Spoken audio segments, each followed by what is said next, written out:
Dr. Sarah Mitchell had always prided herself on her methodical approach to historical research. As the head archivist at the Whitmore Historical Society in Salem, Massachusetts, she had spent 15 years cataloging, authenticating, and preserving documents that told the story of her small New England town. So, when she discovered the photograph that would challenge everything she understood about reality, her first instinct was to assume she had made a mistake. It was October 15th, 2023, and Sarah was working late in the archives, preparing for the centennial exhibition of the class of 1923 from Whitmore Academy. The exhibition would showcase the lives and achievements of the town's most prominent families from that era, and Sarah had been meticulously cross-referencing photographs with birth records, graduation documents, and family genealogies. The photograph in question was a group portrait of 5 young people, clearly taken in the summer of 1923 based on the clothing styles and the handwritten date on the back. The image showed 4 young men and 1 young woman, all appearing to be around 18 or 19 years old, posed casually on the steps of what Sarah recognized as the old Whitmore Academy Library. According to the notation on the back of the photograph, written in elegant script, the subjects were James Whitmore, Catherine Ashford, Robert Sterling, Michael O'Brien, and Thomas Blackwood, summer 1923, before we all go our separate ways. Sarah had easily identified and verified the first 4 individuals. James Whitmore was the son of the town's founder and had gone on to become a successful businessman in Boston. Catherine Ashford had married into a prominent banking family and lived until 1987. Robert Sterling had become a renowned architect, designing several important buildings in New England. Michael O'Brien had served with distinction in World War II and later became the town's mayor. But Thomas Blackwood was a mystery. Sarah had spent 3 days searching through every available record in the Whitmore Historical Society archives. She had consulted birth certificates, school enrollment records, graduation lists, census data, and even cemetery records. There was no trace of anyone named Thomas Blackwood in Whitmore during the 1920s or any other period. "This is impossible," Sarah muttered to herself, adjusting her reading glasses as she examined the photograph under a magnifying lamp for the 100th time. "He's clearly there in the picture, but he doesn't exist in any records." The young man, identified as Thomas Blackwood, appeared to be of medium height, with dark hair and intelligent eyes. He was positioned between James and Michael, and his clothing suggested he came from a family of similar social standing to the others. Most importantly, he looked completely natural in the group composition. There was no indication that he had been added to the photograph through manipulation or double exposure. Sarah decided to approach the mystery from a different angle. She contacted the descendants of the other 4 people in the photograph, hoping that family stories or personal documents might shed light on the identity of the 5th person. Her first call was to Margaret Whitmore Davis, James Whitmore's granddaughter, who lived in Boston but maintained strong ties to the family's Whitmore roots. "Margaret, I'm calling about a photograph from 1923 that shows your grandfather with a group of friends. Do you know anything about someone named Thomas Blackwood?"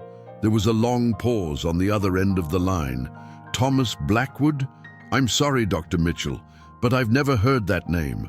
My grandfather rarely talked about his school friends, but when he did, he always mentioned the same 3 people, Catherine Ashford, Robert Sterling, and Michael O'Brien.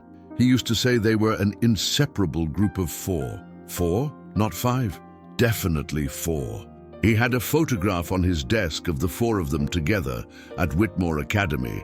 I remember it clearly because he always said it represented the best friendships of his youth." Sarah felt a chill. "Margaret, would you happen to still have that photograph?" "Actually, yes. It's in a frame in my study. Would you like me to describe it, please?" "It shows 4 young people on the steps of what looks like a library. My grandfather James, a young woman who must be Catherine, and 2 other young men. They're all dressed in 1920s clothing and they look very happy." Sarah's hands trembled slightly as she looked at the photograph on her desk, which clearly showed 5 people, not 4.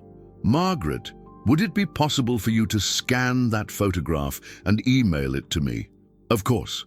I'll do it right now." 20 minutes later, Sarah received an email with an attached image. When she opened it, she gasped. The photograph was identical to the one she had been studying, with one crucial difference. Thomas Blackwood was not in the image. The composition showed only 4 people, and it looked completely natural, as if there had never been a 5th person present. Sarah immediately called Catherine Ashford's nephew, David Ashford, who lived in nearby Marblehead. "David, I'm researching a photograph from 1923 that includes your Aunt Catherine. Do you know anything about her friendship with someone named Thomas Blackwood?" "I'm sorry, Dr. Mitchell, but I don't recognize that name. Aunt Catherine used to tell wonderful stories about her school days, and she always talked about her 3 best friends, James, Robert, and Michael. She said they were like family to her." 3 friends, not 4. No, definitely 3. She had a photograph of the 4 of them that she treasured until the day she died. It was taken at their school, and she always said it captured the happiest time of her life. Sarah felt reality beginning to shift around her. She contacted Robert Sterling's son and Michael O'Brien's daughter and received identical responses. Their relatives had always spoken of a close-knit group of 4 friends, never 5, and they all possessed photographs that showed only 4 people. That evening, Sarah sat alone in her office, surrounded by documents and photographs, trying to make sense of what she had discovered. She had 5 different versions of the same photograph. The original in her possession that showed 5 people, including Thomas Blackwood, and 4 family copies that showed only 4 people with no trace of Thomas. "Either I'm losing my mind," Sarah said aloud, "or something very strange is happening here." She decided to dig deeper into the mystery by researching the historical context of 1923 in Whitmore. What she discovered made the situation even more puzzling. In the Whitmore Academy yearbook for 1923, she found individual photographs of James, Catherine, Robert, and Michael, along with their senior quotes and lists of activities. But there was no photograph or mention of Thomas Blackwood anywhere in the yearbook. However, in several group photographs throughout the yearbook, pictures of the debate team, the literary society, and various social events, Sarah could clearly see a 5th young man who matched the appearance of Thomas Blackwood from the original photograph. But in every case, he was not identified in the captions, as if he were invisible to whoever had compiled the yearbook. Sarah's breakthrough came when she found a handwritten letter in the personal papers of Catherine Ashford, donated to the Historical Society by her family in 1990. The letter was dated June 15, 1923, and was addressed to Catherine's cousin in New York. "Dearest Margaret, our little group is about to be scattered to the 4 winds as we prepare for college and adult life. James is going to Harvard, Robert to Yale, Michael to Boston University, and Thomas to... Well, Thomas has always been mysterious about his plans. Sometimes I feel like Thomas exists in a different world from the rest of us, as if he's not quite bound by the same rules that govern our lives. Yesterday, we took a photograph together on the library steps, and I couldn't help but notice how the light seemed to bend around Thomas in the strangest way. The photographer had to take several shots because Thomas kept appearing blurry in the images, as if the camera couldn't quite capture him properly. I know this sounds fanciful, but sometimes I wonder if Thomas is entirely real, or if he's some kind of wonderful dream that we've all shared. Sarah read the letter 3 times, her heart racing. Catherine had noticed something unusual about Thomas even in 1923, something that suggested he was different from the others. She decided to research the photographer who had taken the original group portrait. According to the studio stamp on the back of the photograph, it had been taken by Aldrich Photography Studio, Salem, Mass. Sarah found records indicating that Aldrich Photography had operated in Salem from 1920 to 1925, run by a man named Edmund Aldrich. The studio had specialized in portrait photography for wealthy families and had maintained detailed records of their sessions. In the Aldrich photography ledger for June 1923, Sarah found an entry that made her blood run cold. June 20th, 1923, group portrait session, Whitmore Academy students, 4 subjects. Note: unusual photographic anomaly occurred during session. 5th figure appeared in several exposures, despite only 4 subjects being present. Recommend investigation into possible spiritual manifestation or photographic equipment malfunction. Edmund Aldrich had noticed the same thing Sarah had discovered. A 5th person appearing in photographs when only 4 people were actually present. Sarah spent the rest of the night researching Edmund Aldrich and found that he had become obsessed with what he called photographic anomalies after the 1923 session. His later work had focused on attempting to capture interdimensional subjects and temporal displacements. He had died in 1925 under mysterious circumstances, found in his studio with all his equipment destroyed and his research notes burned. As dawn broke over Salem, Sarah realized she was dealing with something far beyond a simple historical mystery. Thomas Blackwood appeared to be someone who existed in photographs but not in reality, someone who could be captured by cameras but had never actually been born. The question that haunted her was, if Thomas Blackwood had never existed, how had he formed friendships with 4 real people? And more importantly, what had happened to him that allowed him to exist in some versions of reality but not others? Sarah looked once more at the original photograph, studying Thomas Blackwood's face. There was something in his expression that she hadn't noticed before, a sadness, as if he knew he didn't quite belong in the world he was trying to inhabit. "Who are you, Thomas Blackwood?" she whispered to the photograph. "And how did you manage to exist without ever being born?" The investigation that would consume the next several days of Sarah's life was about to begin, leading her into a mystery that challenged not only her understanding of history, but her understanding of reality itself. Sarah Mitchell barely slept that night. When she returned to the Whitmore Historical Society the next morning, she found an unexpected visitor waiting in the lobby. A tall, distinguished man in his 60s with silver hair and piercing blue eyes, dressed in an expensive but understated suit. "Dr. Mitchell," he said, rising from his chair as she approached, "my name is Professor David Hartwell. I'm a researcher from the Institute for Temporal Studies at Harvard University. I believe you've discovered something that requires my expertise." Sarah studied the man carefully. "I'm sorry, but I've never heard of the Institute for Temporal Studies. And how did you know about my research?" Professor Hartwell smiled, but there was something unsettling about his expression. "The Institute is a specialized department that investigates anomalies in historical records. We have monitoring systems that alert us when certain types of irregularities are discovered by researchers like yourself." "What kind of irregularities?" "Temporal displacement events, individuals who appear in historical records but shouldn't exist according to conventional chronology." Hartwell gestured toward Sarah's office. "May we speak privately? What you've discovered about Thomas Blackwood is more significant than you realize." Against her better judgment, Sarah led Professor Hartwell to her office. He immediately focused on the original photograph of the 5 friends, studying it with an intensity that made Sarah uncomfortable. "Yes," he said after several minutes, "this is definitely a Class 3 temporal manifestation. Thomas Blackwood is what we call a chronological echo, someone who exists in the historical record despite never having been born." "That's impossible," Sarah said. "People can't exist without being born." "Mubil, under normal circumstances, you would be correct," Hartwell replied. "But Thomas Blackwood is not a normal case. He's the result of what we call a temporal intervention, an attempt to alter the timeline that was partially successful." Sarah felt as if the ground was shifting beneath her feet. "Are you suggesting that someone tried to change history?" "Not someone, Dr. Mitchell. Something.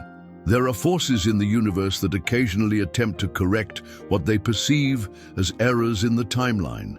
In 1923, these forces identified a potential future catastrophe that could be prevented by introducing a specific individual into the timeline at a crucial moment. Hartwell produced a leather portfolio from his briefcase and extracted several documents. Thomas Blackwood was created by these forces as an intervention agent, a person designed to influence events in a way that would prevent a future disaster. Created? You mean he wasn't born naturally? Thomas Blackwood was never born because he never had parents. He was manifested directly into the timeline as a fully formed 18-year-old with implanted memories and a constructed identity. His purpose was to befriend James Whitmore, Catherine Ashford, Robert Sterling, and Michael O'Brien, and to guide their decisions in ways that would prevent a catastrophic event in their future. Sarah examined the documents Hartwell had shown her. They appeared to be scientific reports filled with complex equations and diagrams that meant nothing to her. What kind of catastrophic event? According to our calculations, the original timeline would have resulted in James Whitmore making a business decision in 1952 that would have triggered a financial collapse affecting the entire New England region. Catherine Ashford would have married the wrong person, leading to a political scandal that destabilized the state government. Robert Sterling would have designed a building with a fatal flaw that would have killed hundreds of people. Michael O'Brien would have made a military decision during World War II that would have cost thousands of lives. Hartwell showed Sarah a complex timeline chart. Thomas Blackwood's mission was to subtly influence each of these individuals during their formative years, ensuring that they would make different choices when the crucial moments arrived. And did he succeed? Partially. The intervention was successful in preventing the catastrophic events, but it came at a cost. Thomas Blackwood was never meant to exist permanently in the timeline. He was supposed to fade away once his mission was complete, leaving no trace of his existence. Sarah studied the photograph again. But he didn't fade away completely. No, and that's the problem. Thomas formed genuine emotional connections with his targets, friendships that were deeper than the intervention forces had anticipated. These emotional bonds created what we call chronological anchors that prevented him from being completely erased from the timeline. Hartwell pointed to the photograph. Thomas exists in a state of partial reality. He can be captured by cameras and remembered by some people under certain circumstances, but he has no official existence in terms of birth records, legal documents, or family connections. Sarah felt overwhelmed by the implications. Are you telling me that there are other people like Thomas, other intervention agents who exist without being born? More than you might imagine, Hartwell confirmed. The Institute has documented hundreds of cases throughout history. Most intervention agents successfully complete their missions and fade away without leaving traces. But occasionally, one forms connections strong enough to anchor them partially in reality.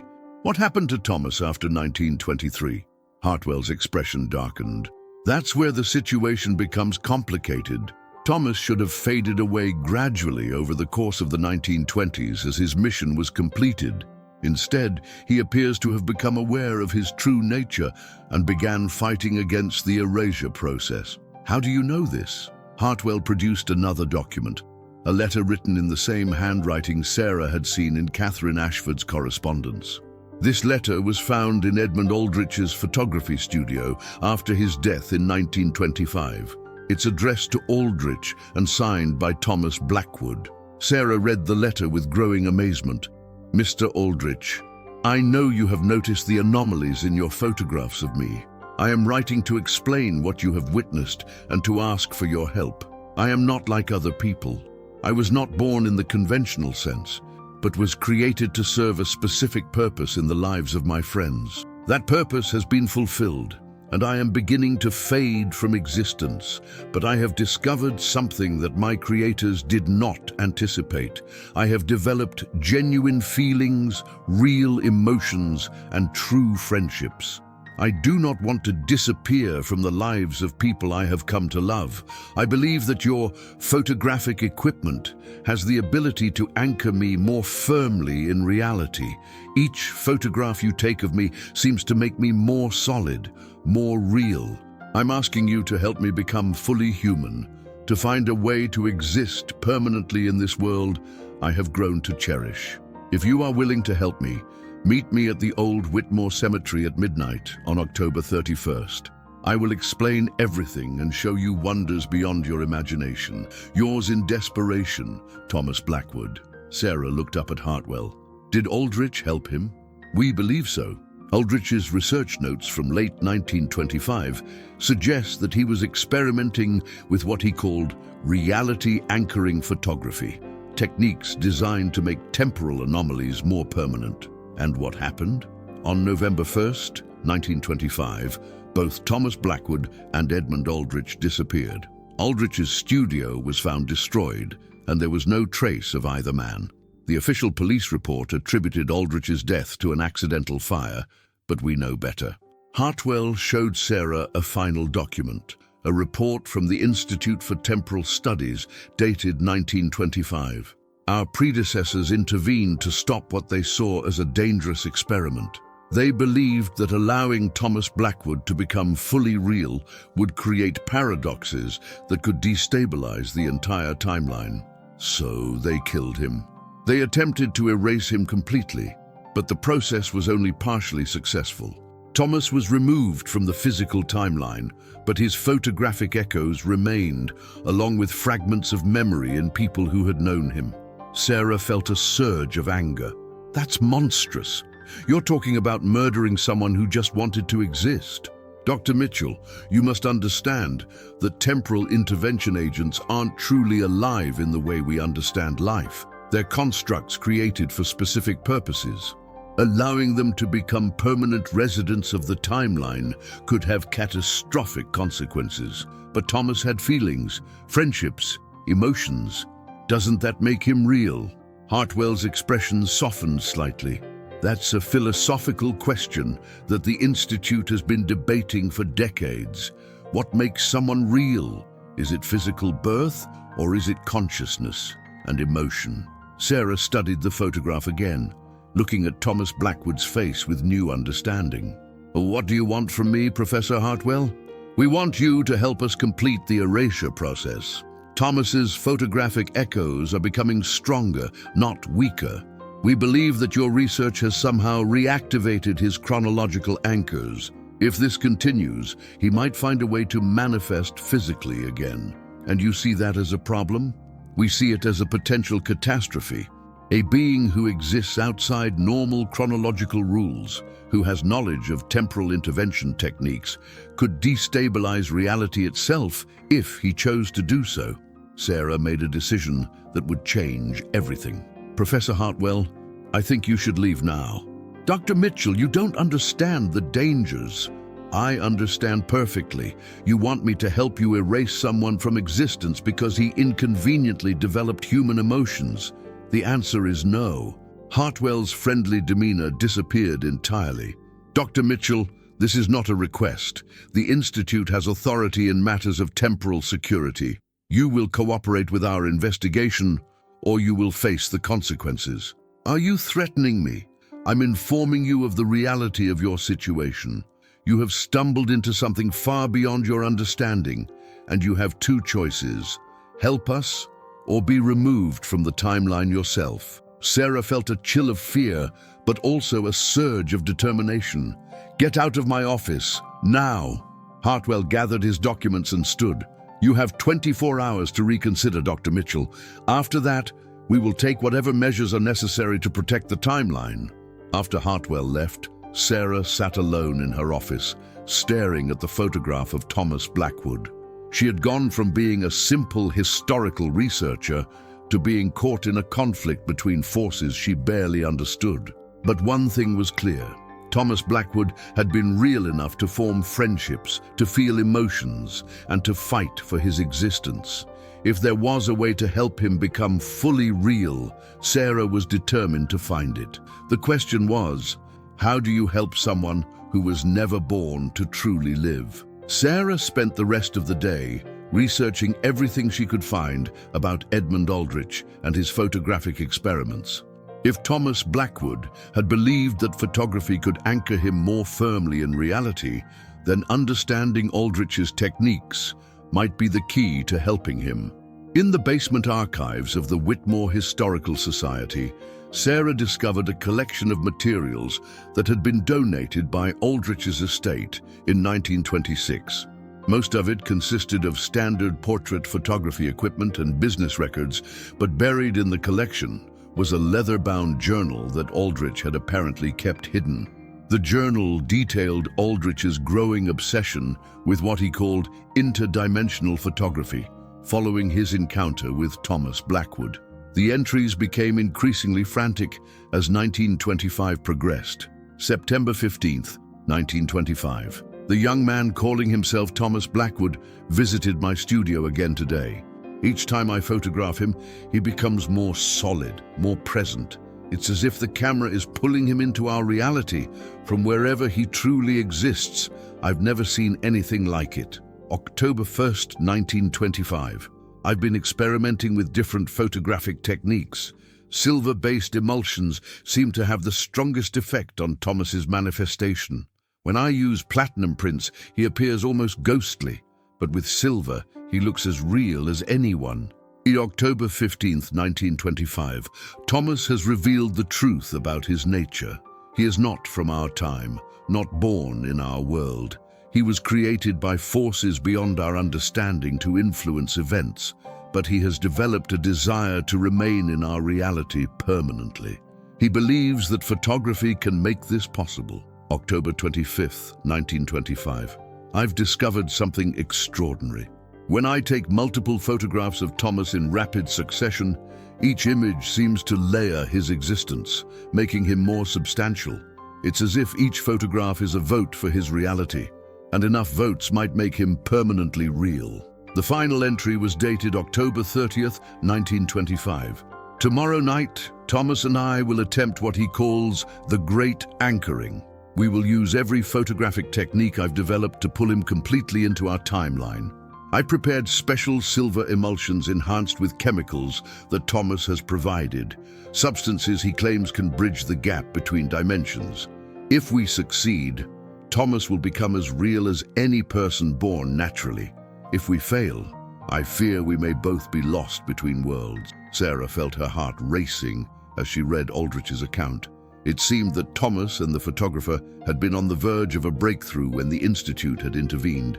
But what caught Sarah's attention was Aldrich's mention of special chemicals that Thomas had provided. If those chemicals still existed somewhere, they might be the key to completing what Thomas and Aldrich had started. Sarah decided to visit the site where Aldrich's studio had once stood. The building had been demolished decades ago, but she hoped to find some clue about what had happened during that final experiment. The location was now a small park in downtown Salem, but Sarah knew from city records exactly where the studio had been. As she walked through the area, she noticed something strange. Her digital camera was malfunctioning, displaying unusual interference patterns whenever she tried to take photographs. "Electromagnetic anomaly," she murmured, remembering something from Aldrich's journal about unusual energy readings around Thomas. Sarah pulled out the original 1923 photograph of the 5 friends and held it up, comparing it to the landscape around her. Suddenly, the interference on her camera screen cleared, and she could see something that made her gasp. In the camera's display, she could see the ghostly outline of Aldrich's studio building, translucent but clearly visible, occupying the same space as the modern park.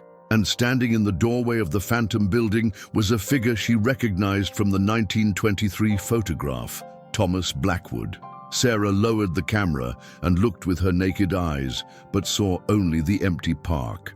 When she raised the camera again, both the building and Thomas were gone. "He's still here," Sarah whispered. "Somehow, he's still anchored to this location." That evening, Sarah made a decision that she knew was dangerous, but felt was necessary. She would attempt to contact Thomas Blackwood directly using the photographic techniques that Aldrich had developed. She gathered equipment from the Historical Society's photography collection, including an old film camera and silver-based photographic plates that dated from the 1920s. Following Aldrich's notes, she prepared special developing chemicals, though she had to guess at some of the ingredients that Thomas had supposedly provided. At midnight, Sarah returned to the park where Aldrich's studio had once stood. She set up the old camera equipment and began taking photographs of the empty space, using the techniques Aldrich had described for layering reality. After the fifth photograph, something began to happen. The air in front of her started to shimmer, like heat waves rising from hot pavement. Gradually, the outline of a young man began to materialize.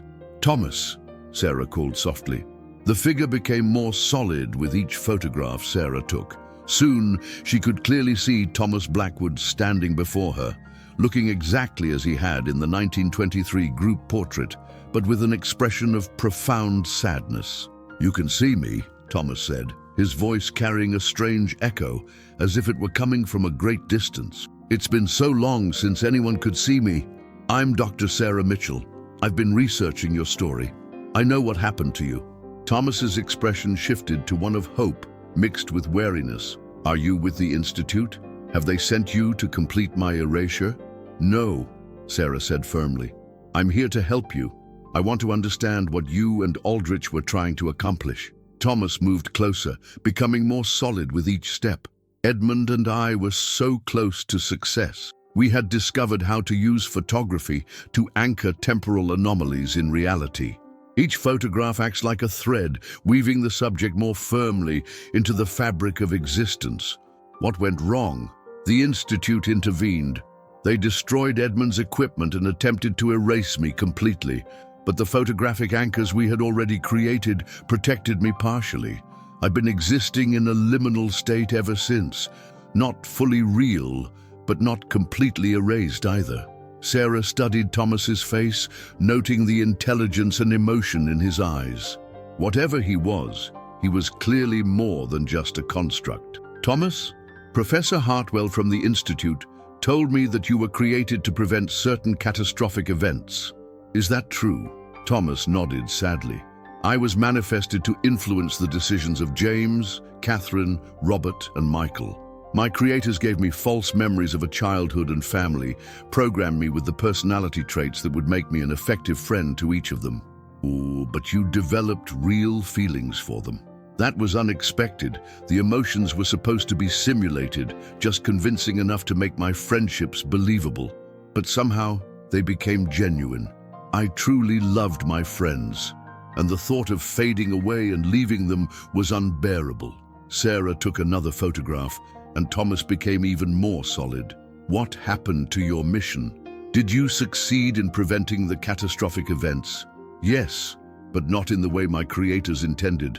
Instead of subtly manipulating my friends' decisions, I chose to be honest with them about certain dangers they would face in the future. I warned James about the business deal that would have ruined him. I advised Catherine to trust her instincts about the man she was considering marrying.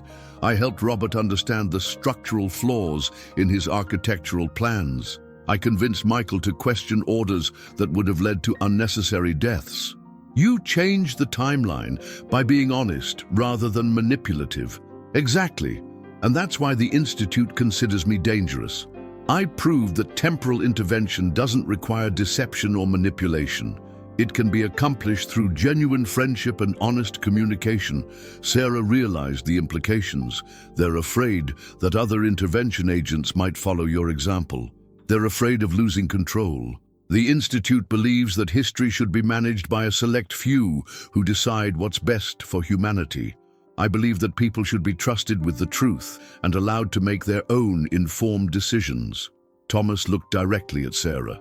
"Dr. Mitchell, I need your help to complete what Edmund and I started. I want to become fully real, not so I can hide from my responsibilities, but so I can continue helping people in an honest way.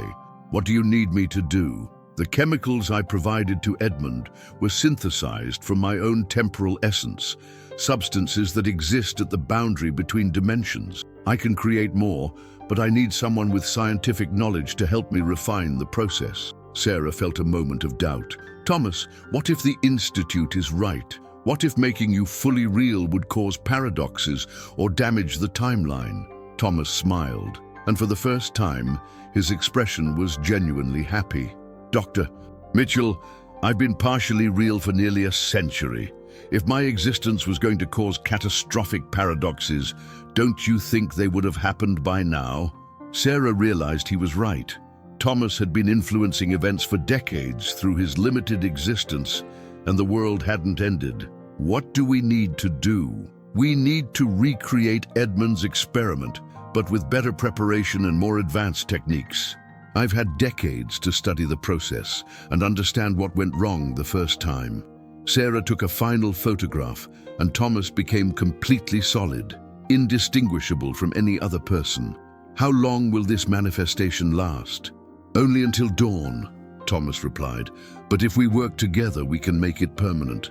As they walked back toward the Historical Society building, Sarah realized she was committed to a course of action that would put her in direct conflict with the Institute for Temporal Studies. But looking at Thomas, seeing the hope in his eyes and the genuine humanity in his expression, she knew she was making the right choice.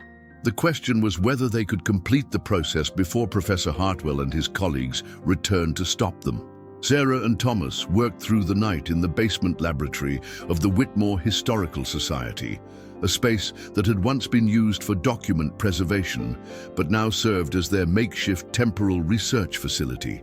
Thomas's knowledge of interdimensional chemistry, combined with Sarah's understanding of historical research methods and photographic techniques, proved to be a powerful combination. The key, Thomas explained as he carefully mixed chemicals that seemed to shimmer with their own inner light, is understanding that reality isn't binary. It's not a matter of existing or not existing. It's a spectrum of degrees of existence. Sarah watched in fascination as Thomas worked with substances that defied conventional physics. Some of the chemicals appeared to be liquid light, while others seemed to exist in multiple states simultaneously. Where do these chemicals come from? She asked. They're extracted from the boundary layer between dimensions, Thomas replied. When I was first manifested, I was given the ability to synthesize them from my own temporal essence. It's painful, like giving away pieces of my soul, but it's the only way to create a permanent anchor in reality.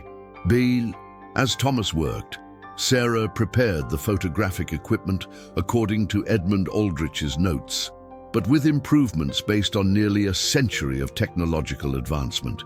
She had connected the old film camera to digital sensors that could capture multiple spectrums of light simultaneously. Thomas, Sarah said as she calibrated the equipment, I need to ask you something. If you become fully real, what happens to your memories of being an intervention agent? Will you still remember your true origins? Thomas paused in his chemical preparations. I'll remember everything. That's part of what makes this process so dangerous from the Institute's perspective. I'll be a fully real person with complete knowledge of temporal intervention techniques. And what will you do with that knowledge? I want to help people, Sarah, but I want to do it honestly, without deception or manipulation. There are so many people throughout history who could benefit from small interventions, warnings about disasters, advice about important decisions, guidance during difficult times. The Institute only intervenes to serve their own agenda. I want to intervene to serve humanity. Sarah understood why the Institute considered Thomas dangerous. He represented a fundamental challenge to their monopoly on temporal intervention. Are you ready? Thomas asked, holding up a vial of the completed chemical mixture. The substance inside glowed with a soft, pulsing light that seemed to respond to his heartbeat. What exactly will happen? I'll drink this mixture while you take a series of photographs using the enhanced silver emulsions. Each photograph will anchor me more firmly in reality, and the chemicals will help my temporal essence bond permanently with this dimensional layer. Sarah positioned herself behind the camera. "And if something goes wrong, then I'll be erased completely, and you'll probably be pulled into the interdimensional void with me," Thomas said with a grim smile. "But I'd rather risk oblivion than continue existing in this liminal state." Just as Thomas raised the vial to his lips, the laboratory door burst open. Professor Hartwell entered, accompanied by 3 other individuals in dark suits who radiated an aura of authority and menace. "Dr. Mitchell," Hartwell said coldly, "I warned you about the consequences of interfering with temporal security matters." "Professor Hartwell," Sarah replied, not moving from behind the camera, "I told you to leave me alone." "And Thomas Blackwood," Hartwell continued, focusing on the young man who stood frozen with the vial halfway to his mouth. "You've caused us considerable trouble over the decades." "I've caused you trouble by developing inconvenient emotions," Thomas replied. "Forgive me for becoming human." One of Hartwell's companions, a stern woman with silver hair, stepped forward.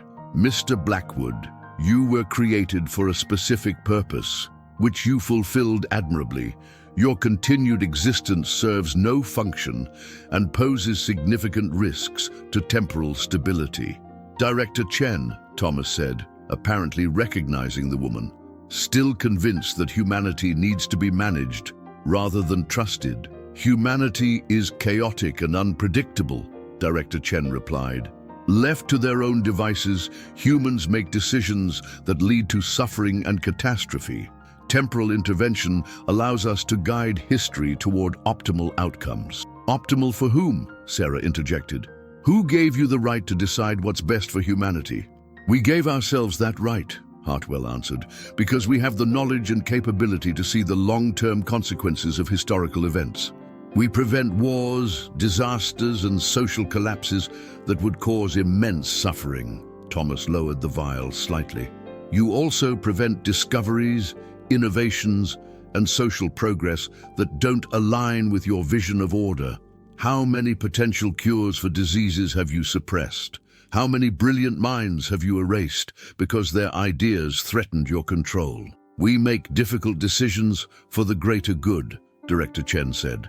"Individual sacrifices are necessary to prevent larger catastrophes."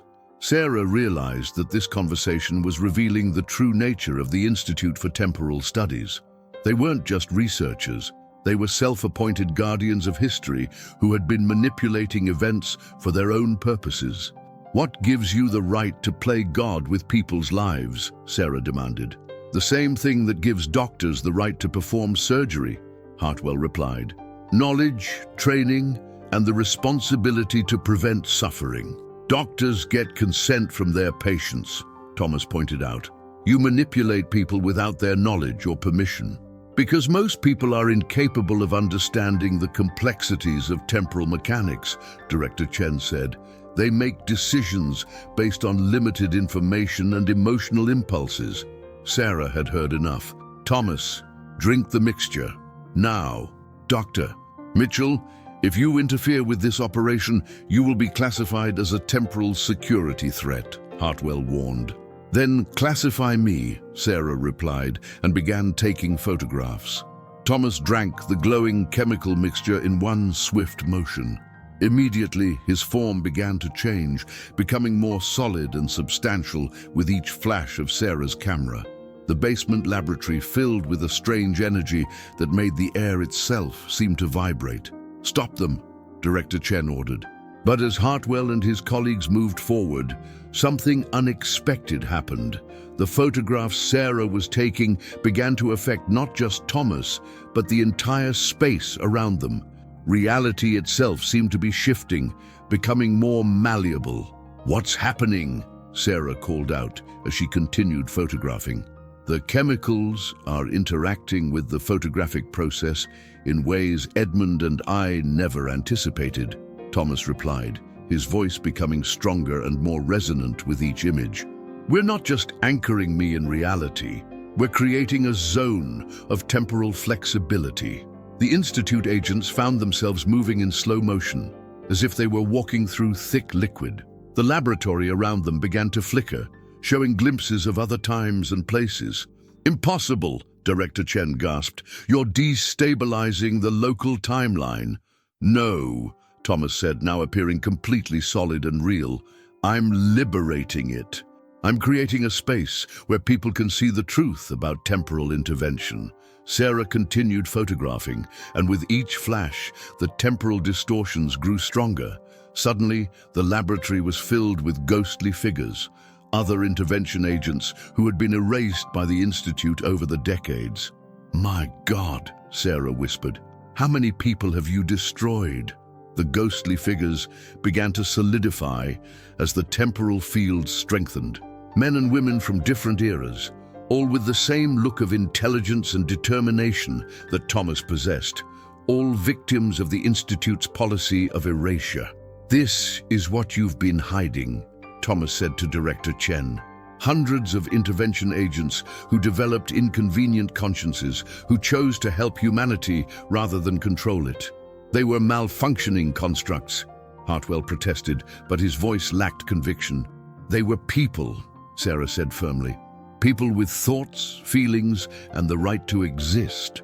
The temporal field reached critical intensity, and suddenly Sarah found herself seeing the true scope of the Institute's operations. Through the photographic process, she was witnessing decades of temporal interventions, wars prevented through assassination, discoveries suppressed through the elimination of scientists, social movements crushed through the erasure of leaders. "You haven't been protecting humanity," Sarah realized. "You've been controlling it, shaping it according to your own vision of what society should be." "We've been preventing chaos," Director Chen insisted. "You've been preventing freedom," Thomas replied. "The freedom to make mistakes, to learn, to grow, to choose our own destiny." The ghostly intervention agents were becoming more solid, and Sarah realized that the photographic process was restoring all of them to reality. The Institute's decades of erasures were being undone. "This ends now," Thomas declared. "No more secret manipulations, no more erasures. Humanity deserves to know the truth about its history and to make its own choices about its future." Director Chen made one final attempt to stop the process, pulling out a device that looked like a sophisticated camera. "This is a temporal disruptor," she announced. "It will erase all of you from every possible timeline." But before she could activate the device, one of the restored intervention agents, a woman who appeared to be from the 1940s, stepped forward and gently took it from her hands. "Director Chen," the woman said with quiet authority, "my name is Agent Sarah Winters. I was erased in 1943 for refusing to prevent the development of penicillin. I think it's time for the Institute to face some consequences for its actions." As dawn broke over Salem, the temporal field stabilized. Thomas Blackwood stood in the laboratory, completely solid and real, surrounded by dozens of other intervention agents who had been restored to existence. The Institute agents found themselves outnumbered and outmaneuvered. "What happens now?" Sarah asked. Thomas smiled, a genuine human smile that lit up his entire face. "Now we tell the world the truth. About temporal intervention, about the Institute's manipulations, about the right of every person to make their own choices about their destiny." "The public will never believe it," Hartwell said. "Then we'll provide proof," Thomas replied. "We have decades of documentation, hundreds of witnesses, and the ability to demonstrate temporal techniques. The age of secret manipulation is over." Sarah looked around at the restored intervention agents, each representing a life that had been stolen and now reclaimed. "What about all of you? What will you do now that you're real?" Agent Winters answered for the group. "We'll do what we were originally created to do, help people. But we'll do it honestly, openly, with respect for human autonomy and dignity." As the sun rose over Salem, Sarah realized that she had witnessed something extraordinary, the birth of a new era in human history, one where the truth about temporal intervention would be known, and where the power to shape destiny would belong to humanity itself, not to a secret organization of self-appointed guardians. Thomas Blackwood, the young man who had never been born but had fought for the right to exist, had not only won his own reality, but had liberated countless others who had been erased for the crime of developing a conscience. The photograph that had started it all, the 1923 group portrait of 5 friends, now told a different story. It was no longer evidence of an impossible existence, but proof that even the most fundamental aspects of reality could be changed when people were willing to fight for truth and freedom. And in the basement laboratory of the Whitmore Historical Society, surrounded by the evidence of their victory, Sarah Mitchell and Thomas Blackwood began planning how to share their extraordinary discovery with a world that was about to learn that its history was far more complex and malleable than anyone had ever imagined. Legal disclaimer: this story is completely fictional and created for entertainment purposes only. Any resemblance to real persons, living or dead, real events, or real institutions is purely coincidental. The supernatural elements, time travel concepts, temporal intervention theories, and historical references are fictional and not intended to represent actual historical facts or promote belief in paranormal activities. The story is set in various historical periods and includes language and social contexts appropriate to those eras for narrative authenticity purposes.